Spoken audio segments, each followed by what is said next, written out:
Trátase do primeiro atlas histopatolóxico que reúne o amplo abano de organismos que entran en simbiose cos moluscos bivalvos mariños e que poden chegar a alterar o seu estado normal.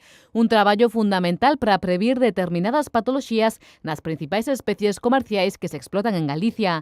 Esta mañá a obra científica foi presentada no Intecmar, Instituto Tecnolóxico para o Control do Medio Mariño, con sede en Vilaxoán, pola conselleira do Mar, Rosa Quintana, acompañada pola autora do atlas, Susana Darriba, xefa da Unidade de Patoloxía do centro. Creo que era importante publicar esta guía porque vai a ser unha axuda excelente, eu creo, para todos aqueles que traballan diariamente nos centros de investigación e que poden ter así un bon manual para ir identificando todos os patóxenos que de algunha ou outra forma afectan o desenvolvemento normal das nosas producións. Un traballo esencial para dar cumprimento á legislación relativa aos requisitos zoosanitarios dos animais e un paso máis da Xunta para seguir impulsando o marisqueo. Dende o ano 2013 ten medrado tanto a produción como a facturación deste sector e se acadaron os récords históricos no ano 2016.